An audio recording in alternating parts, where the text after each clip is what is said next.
Tina Greenbaum is a world-leading eating disorders expert with a 35-year history of clinical psychology and working with eating disorders. She is now a coach to CEO, actors and actresses, and Olympic athletes, author of best-selling book, Mastery Under Pressure. It's an honor and privilege to have Tina Greenbaum with us today. Tina, we have a hard Thank you. topic today. And Yeah, we do. full disclosure, I'm not a pediatric surgeon, and my youngest patient that I've done weight loss surgery on was 16, with his parents' Okay. consent, completely changed his life. And just for the record, do you work with adolescents very much, or how young do you work with? I have worked with adolescents. I don't work with very young children either, but Okay. I have worked with a lot of parents, and Hmm. I have worked with a lot of people who have grown up with childhood obesity. That's right. So again, I don't counsel people in general, with kids with that age, at Right. that age. But as you and I talked a little bit, there's a history here, I think, that goes back for Absolutely. a lot of people So what I that want to do, they might find it useful. yep. So what I want to do is set some ground rules. First of all, we have a no shame, no blame policy on this video, Hmm. which means Yes, we do. we're not blaming the kids, we're not shaming the kids for being obese or a product of their environment or whatever, and we're not blaming the parents per se. All right? The parents, every parent wants the best for their kids for the most part. We got a few who don't, but for the most part. So Right, they do the right. best with what they know. So this video is really about taking the conversation up to the next level to see if we can get to a root cause. Also, Hmm. I want to disqualify because it's a very sensitive subject, right? Special needs children's. So I don't want Hmm. to have a big, broad conversation over special needs kids, and that includes disorders such as Down syndrome, which has a lowered IQ, Prader-Willi syndrome, which we know Prader-Willi syndrome, the kids have a out of control eating drive that we know Hmm. is a big problem. So they can't be blamed for that. So we're going to exclude them. And then autism, which interestingly enough is just way off the charts, is affecting like a 1 out of 100 kids now. And there's such a broad spectrum on autism that I want to try to avoid that subject. So what we're really talking about is the average American child, or child today, living in an average sort of family and struggling with obesity. All right, that sound good to you? I feel like Sounds good. we can address most people in that way. So, in your experience with working with adults who were obese Hmm. as kids, what have you learned from interviewing them? Well, I think, this anxiety stress piece comes all the way through. Mm-hmm. And I'm going to repeat it again as I get to know your population and your following. It's really a big issue. So when we Mm-hmm. talk about education, so we talk about education around our emotional growth. We talk about education around our moral growth. We also talk about education around our nutritional information and how all of these things are connected. I remember when one of my kids would get really, really, really hungry, he would Mm-hmm. just open up the refrigerator and just go for anything that he could find. Mm-hmm. And it took a while for me to kind of figure out, number one, that he was stressed, and number two, that he hadn't eaten. Hmm. And when he was hungry, he got really ugly and really just wanted to eat and eat and eat and eat. How old was he at this point? Probably about 5, 6, Oh, wow. 7. So young. Yeah. Uh-huh. Yeah. So once I was able to identify and correlate these two pieces, and this is the interesting thing about behavior and the unconscious. And if we're not connected, or we don't connect these different dots, then we think, this is an isolated event and this is an isolated event. And we operate just on the symptoms and we don't really look for the causes. And so by me, sort of having that level of awareness and being able to kind of track, when does he do this behavior? He usually does it either when he's very stressed or overly hungry. And so Hmm. then I was able to start to teach him some So different skills. Yeah. When you're 5 or 6, what are you stressed about, man? Like most 5 or 6 years olds are just happy go lucky, running, playing. Most, Hmm. I have three sons, and out of the three of them, the middle one was, what shall I say? Um, diff- most kids can be bribed. If you give him this and you could tell him this, Yeah. this kid he couldn't be bribed. Hmm. He was very, very clear and a little, obstinate and oppositional is kind of the word that a lot of times they use with kids, this oppositional behavior. Oppositional defiant disorder. Right, right. So he didn't quite go there, Hmm. but you'll hear, again, as a parent, my children were different. Hmm. I needed to learn how to manage each one of them in a different way, so that Hmm. what would work with one did absolutely not work with this kid. Hmm. And so from a really early age, he had a temper, Hmm. and he also was very clever with whether people really understood kids. Because if they Hmm. didn't understand him and they didn't relate to him in a way, he would just be oppositional. He would just, Well, how long ago was that? So was that like 20 years ago or oh no, he is now 40. 40? So, 40, all right. 41, So 41. 35, so 35 years ago, right? Um, Correct. they probably weren't really talking as much about autism back then. So now looking back, do you think that he was on the spectrum for autism or he just was a different monkey? Or And you don't know? and I bet as our listeners were, people might find themselves in that category. They may find one of Hmm. their kids in that category. They're just not Hmm. easy. They're not They're not easy. easy, Okay. right? Just as different clients are not easy, different people Oh, aren't easy. I also forgot to mention at the beginning, I want to take off the discussion about genetics playing a role in obesity. Great. Because you asked me about this, and while genetics has a role, we are finding that it's a much smaller role than we believe, right? So Hmm. if it was purely genetics, we would actually have evolved over hundreds of thousands of years to be heavier than we really are. And if you look back at the pictures from the turn of the century, 1900s, 1910s, everybody's real thin for the most part. You had like a small Hmm. percentage of 1% of the population that was overweight, not like the 33% we have today, right? So it's Hmm. really a product of the Right. environment. So what I want to talk is about the environment. How important is the environment Hmm. to childhood obesity, do you think? Huge, Hmm. huge. And even if there's a genetic predisposition, as with any disorder or anything, it doesn't always have to be activated. And so the environment is what, kind of activates a particular propensity towards a Yes. certain things, right? Yep. So with yeah, So we use good. the analogy in weight loss surgery about like genetics is the gun, and then the environment is the Hmm. pulling of the trigger. So the gun, even though it's loaded, doesn't really do anything unless someone pulls the trigger. And it's the environment that Right. causes the expression of these genes. We just have such big access to it, right? Exactly. Right. And Mm, there's hmm. a name for it now that we have. It's called epigenetics. And Correct.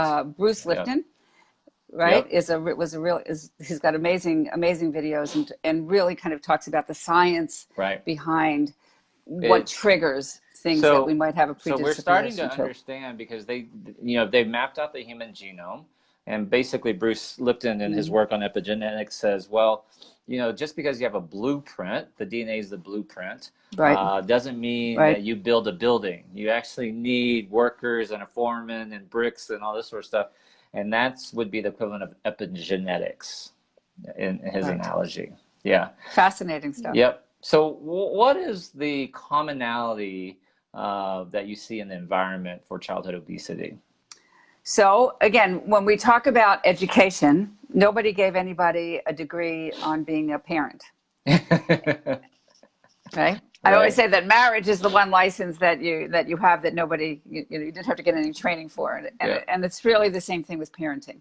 So we parent either the way that we were parented or Mm, the opposite way. We don't. Well, I'm not going to do that, so I'm going to do this.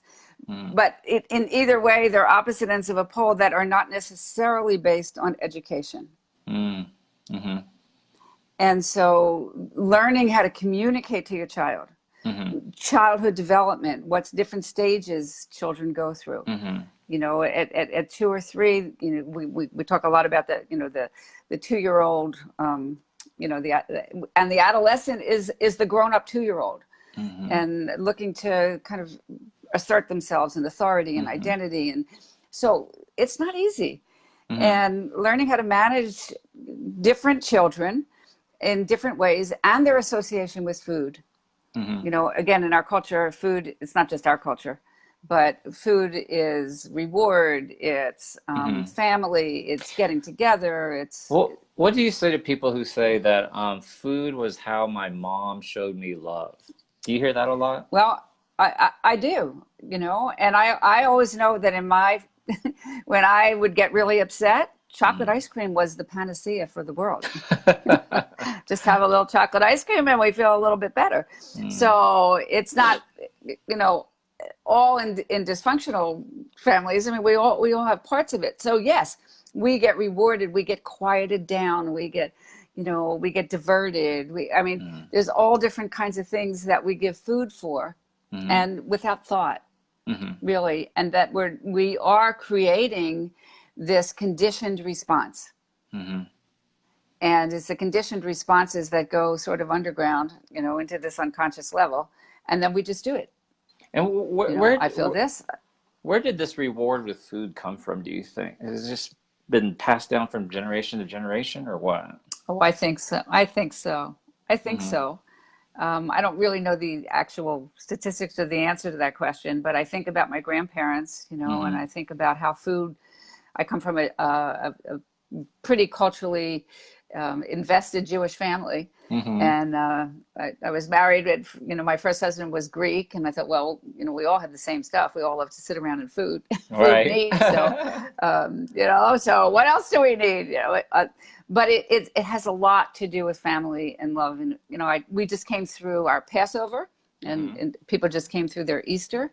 Yeah. And I gained like 2.5 pounds over just honestly, you know, just adding a little bit Oh. more than what my body really wants. Okay. And so learning how to make really good decisions, being really mindful, all these things that we've been talking about, they start in childhood.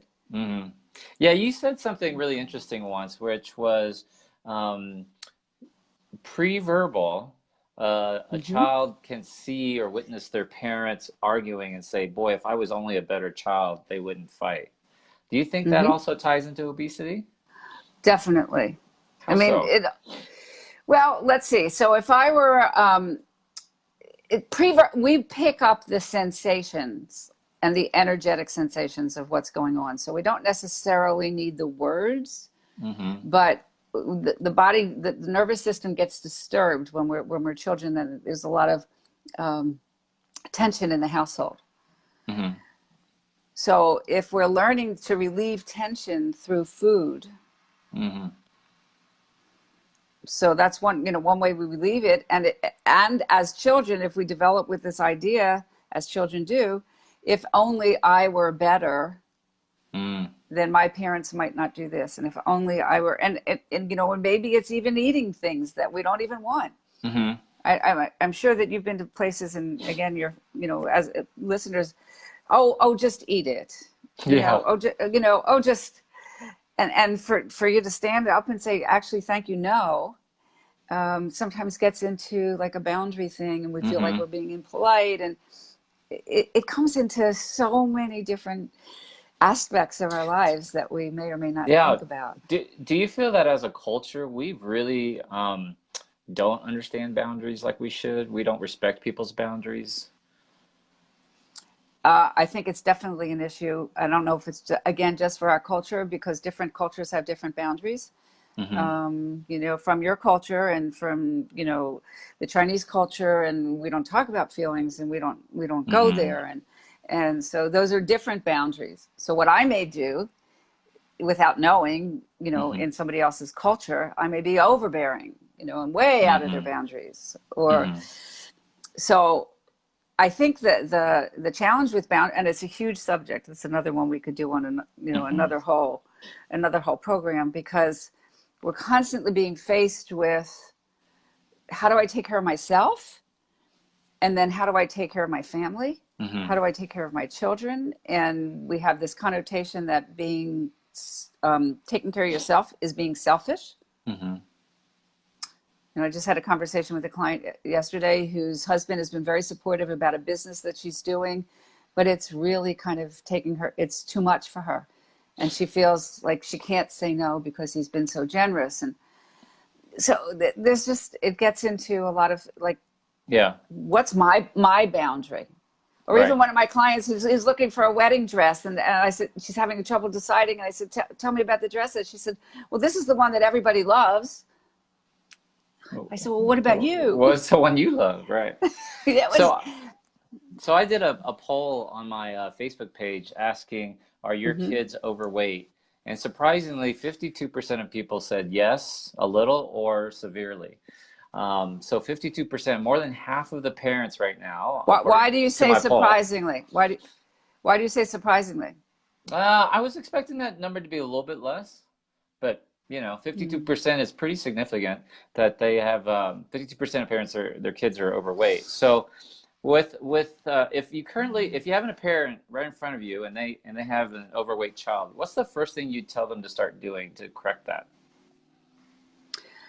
Well, first I would start asking questions, before I tell them anything. So what would you ask I get them? a really good, I would ask them, number one, how do they feel about their kids, being overweight? Okay. How do they deal with food? How do they teach them? What are the things that they teach them about food? I would ask them, is it an extension of things that maybe you would like to learn for yourself in the way that you're teaching them perhaps what you know? Do you think maybe we need an education on nutrition and how to work with kids around food, and how to deal with picky eaters, and how to deal with all the emotions that kids do? And I would really look into when do you feed your child?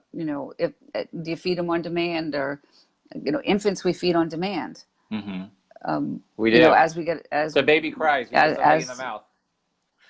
We do, and then we also sometimes put in pacifiers, and then when do we take a pacifier away? And one of the things that's a really, really big, as we're talking here, this idea of self-soothing is at the core of all of this. Ooh, I like that. Let's explore that a little bit more. What do you mean self-soothing is at the core of all this? So when we think about infants and we think about feeding them, we think about, number one, again, giving them the nutrition that they need, but it's also the rocking and the soothing that goes along with the feeding. Right? So as children begin to grow, we become separated. The process of growth is the process of separation and individuation. From the time that we're infants, we're constantly separating from our I love that. parents. And so when we go through that separation, like 8 months, 9 months, 10 months, a year, we go through this process of separation anxiety. And so when the parent leaves, my grandson is just a little, about 20 months old. So, watching him develop so early on, you could pass him around to anybody. Right. He would go to this one or that one, right? And then there's a certain point, he did it a little bit later than most other kids than my kids did, but he's certainly doing it now.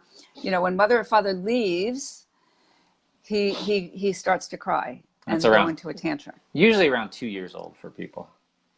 Yeah, he's anywhere from 8 months to two and somewhere around that. So what does that mean? So the idea is that if the mother or the father goes out of sight, that parent is gone. They're gone, right? They're gone. All to right? The child. That brings up all kinds of, to the child, right? Yep. Parent is gone. Now, when the parent goes and then comes back. And then the parent goes and then Yeah. comes back, and then the parent goes. The child forms an image in its mind Mm-hmm. of the good parent. Right. Yeah, let me stop you there And real the quick parent because will come back. I want to inject and make sure the viewers understand that as a child develops, um, they go through the stage where if you like hide behind a desk, for example, and they see you go behind a desk, in their mind, they think you disappeared. They don't understand that you're Right. behind the desk. They don't have that Right. conception at that age. So that's why peekaboo is so fun. Yeah. Peekaboo. That's right. You That's know? right. And all you're doing That's right. is you're covering their eyes, but to them, you've disappeared. You've literally disappeared. So when they go peekaboo, like, oh my gosh, she's Right. back.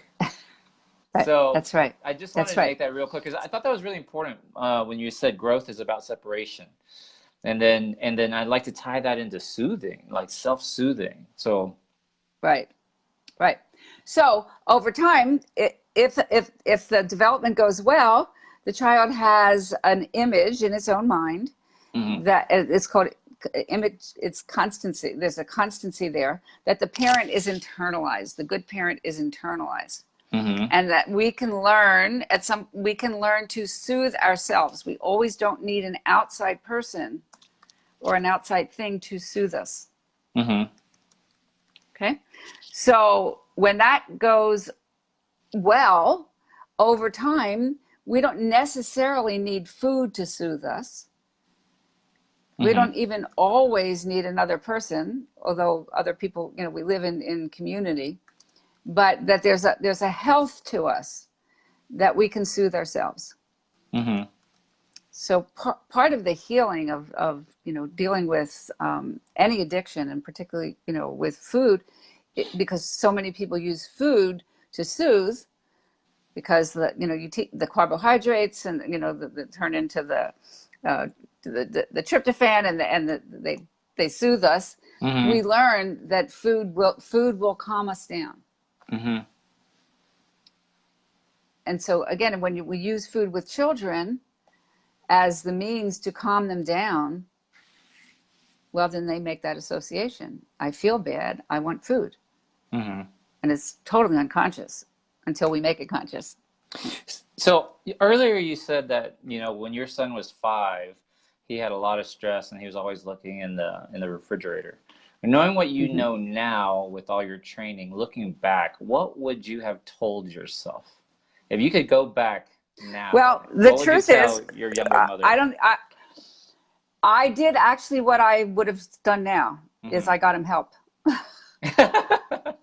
And I did. what I was was in that help? graduate school. I was Uh-huh. in graduate school at the time, and I had a really close friend that was specialized in working with kids. Hmm. And I knew that he had a very little tolerance Hmm. for things that he couldn't have right away. Your son, you mean? My son, yeah. Hmm. And so I had a girlfriend who was a therapist who worked with him. And what did she And do for him? she helped him be able to express what it was Mm. feeling like for him. And I'll still remember it. And they'll both tell you the story. It's Yeah. like he would feel like there was a tiger in his belly.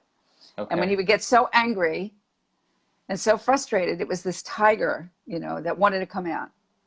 And Okay. so she helped him work with that concept, So that the the tiger could wait. so the the tiger was more his frustration, not so much hunger. Is that my am I Oh understanding yeah, you right? right, right. But when he would get frustrated and angry, his first instinct was to go to the refrigerator. Okay. Where do you think he learned that behavior? Why would he go to the refrigerator at 5 years old? Was it attention Good. getting? No, I think it was a way to soothe. I think it was Mm, a way to feel better. mm-hmm, I don't know the exact answer, but he was hungry and he was agitated and he was angry. mm-hmm. And so I think the combination sent him to just want to eat. So that's interesting. So a 5-year-old kid, has trouble communicating, just starting to learn communication skills. Hmm. What about the adult, though? Do you think it's still a Hmm. communication issue? Can we carry this into the adolescent years, teenage years? Sure, sure. So if we don't find other solutions that are more grown up, I mean, that's kind of like what we do as we grow is we find different solutions for the same problem. I'm still frustrated, but instead of going to the refrigerator for it, I'm going to deal with what the frustration is. And it could So be drinking alcohol, overeating. anything. Okay. Could be anything. Bad marriages. Could be anything. Anything. It could be anything. Remember, all addictions are based on feelings we don't want to feel. Right. Okay, so if we use a substance to take care of that feeling, we only deal with what goes on up here, but we never get down here. We never get to the problem. But if we can delay that immediate gratification, because that's kind of what kids want, that's what the child parts of us want, is that immediate gratification to feel better. If we can delay it, then we can start to solve the problem. So, and then we build a new behavior pattern. So what would you say to a mom who has like a teenager who's overweight, and now you're hitting puberty, you're having stressors at school? What would you tell that mom to focus on, or that parent? Feelings. Feelings. If in fact the child will talk, if it's really a problem, I would get them professional help. You know, we as therapists, we can do real things that parents sometimes can't do. We might say exactly the same thing as the parent, but we might, we're an objective person and we don't have that same investment because what happens a lot with parenting, and you know this as a parent, and particularly as your kids get older, if we don't have really good boundaries, we believe at some level that our children are a reflection of us. Which in some ways, many ways they are. When my child is well behaved, he's a reflection of me. When he's not behaved, he's a reflection of his father. I don't know, But our children are reflection. So if we're too tied in to, we call it enmeshed in our children's feelings and what they do and their behaviors, we're not very good advocates to help them solve the problem. Okay. So pretend and beyond professional help. Yeah, go ahead. Pretend like I'm one of your clients and I'm a 13-year-old boy and I'm overweight, and you get to know me and you ask me the questions about my home life, etc. And it turns out that my eating is, like you said, self-soothing, and I'm frustrated that my parents are getting a divorce, for example. What is the homework you would give me to do? I would work with you to find out what makes you feel good other than food. What is going to soothe you? So you would say, before I see you next week, Duc, here's what you need to work on. What would that be? Well, I would explore with you. So again, good questions, I think, are always in order. What do you love to do? I love to eat. Where do you find I love to eat. That's my answer. Okay, I love to eat. I love to eat too. Okay, and at the same time, what else is there? What else might you have done in the past that you did by yourself, or you did at school, or you did with your family?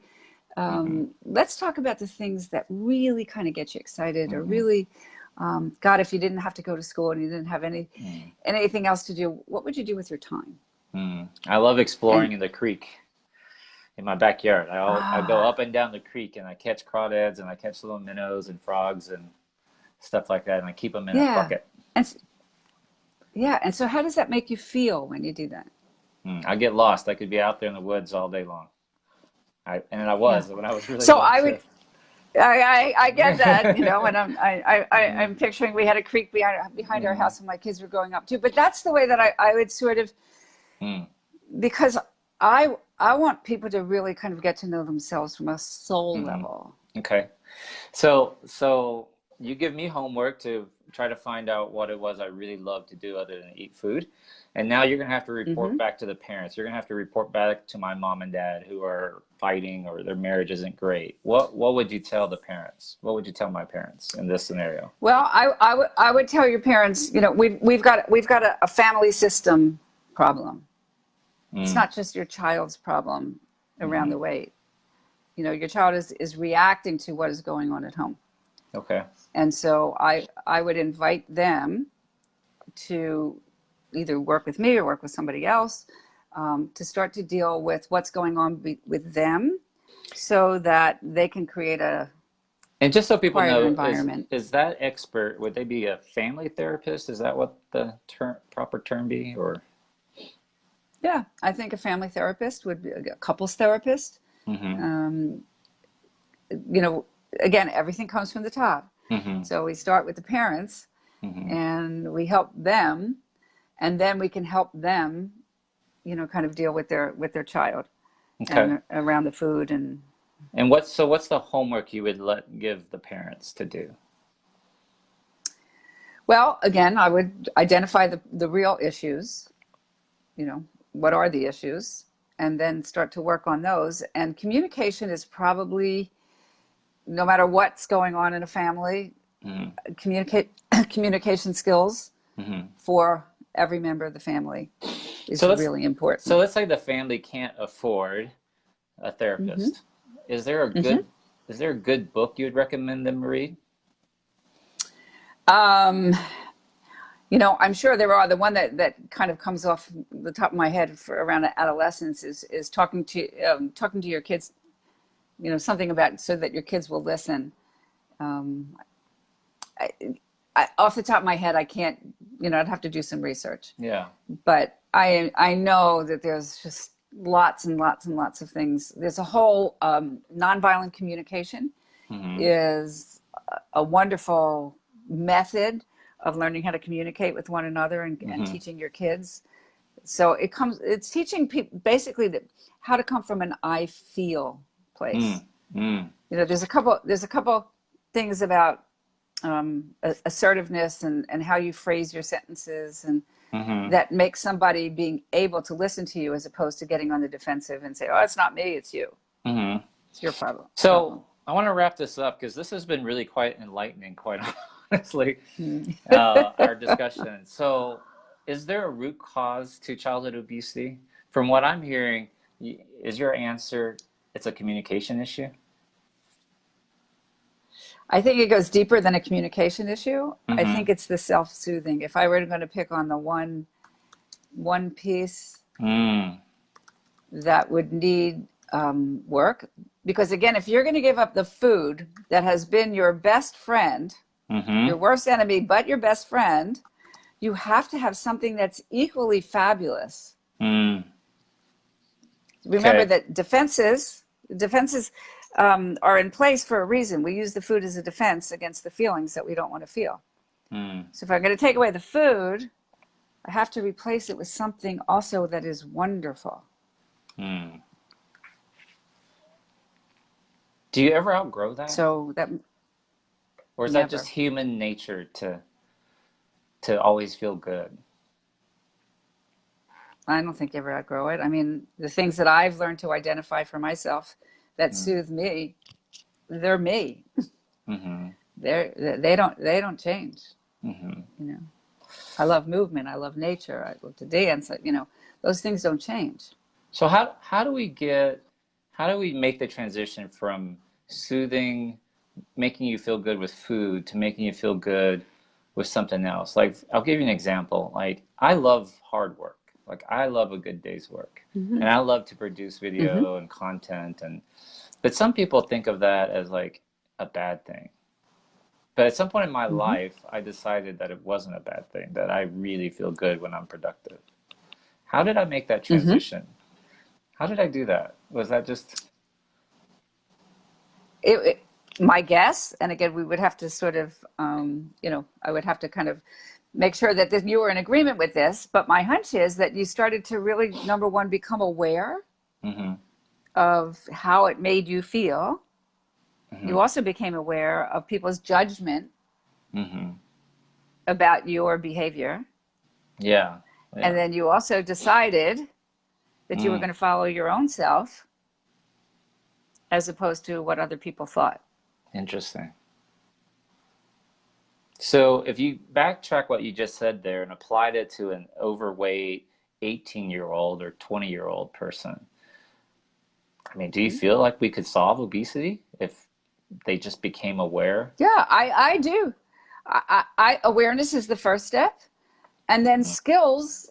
are the next step. What do you do with these feelings? You know, you're feeling angry at your parents. You're feeling separated from kids. You're feeling like you're supposed to be doing this. You feel, you Mm-hmm. know, there's all kinds of things that are going on at the same time. And so if we start to really kind of name them and Mm-hmm. identify them and come up with solutions, Mm-hmm. well, if you aren't going to do this behavior and maybe you try this, Mm-hmm. how would that work?